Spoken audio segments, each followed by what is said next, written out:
بسم اللہ الرحمن الرحیم۔ السلام علیکم۔ سعودی وزارت صحت کی جانب سے ایک اہم خبر سعودی عرب میں موجود غیر ملکی افراد اور سعودی شہریوں کے لیے جاری کر دی گئی ہے، جس کا جاننا غیر ملکی افراد کے لیے بہت زیادہ ضروری ہے، کیونکہ وبائی مرض کرونا سے متعلقہ جو بھی احتیاطی تدابیر ہیں اس پر عمل درآمد کرنے سے انٹرنیشنل پروازوں کے بارے میں یا حج عمرے کے بارے میں جو اہم ترین اقدامات ہیں وہ جاری ہو رہے ہیں۔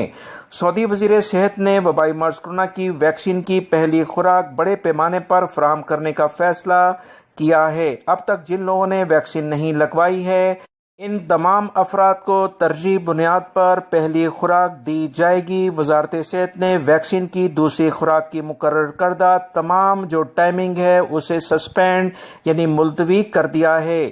نئی تاریخیں بعد میں متعین کی جائیں گی۔ فی الوقت ایسے لوگوں کو بڑے پیمانے پر ویکسین کی پہلی خوراک دی جائے گی جو اب تک ویکسین نہیں لگوا سکے ہیں۔ وزارت صحت کا کہنا ہے کہ اتوار 11 اپریل 2021 سے ویکسین کی دوسری خوراک کی تمام مقررہ تاریخیں ملتوی کر دی گئی ہیں۔ دوسری خوراک کی نئی تاریخوں کا اعلان بعد میں ہوگا۔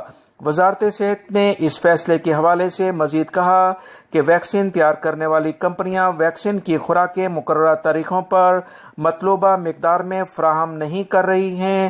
کمپنیوں پر دباؤ بہت زیادہ بڑھ چکا ہے۔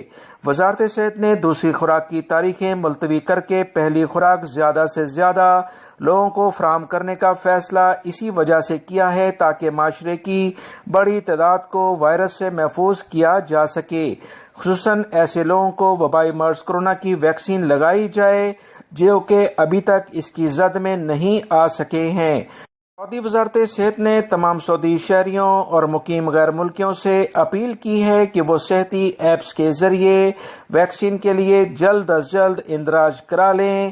خاص طور پر ایسے افراد کو ترجیحی بنیاد پر ویکسین کی سہولت فراہم کی جائے گی جو وبائی مرض کرونا سے صحت یاب ہو چکے ہیں، لہٰذا جلد از جلد اندراج کرائیں تاکہ زیادہ سے زیادہ افراد وبائی مرض کرونا کی ویکسین حاصل کرنے کے بعد معاشرے میں صحت مند زندگی گزار سکیں۔ ویڈیو لائک کر کے شیئر بھی کیجیے گا۔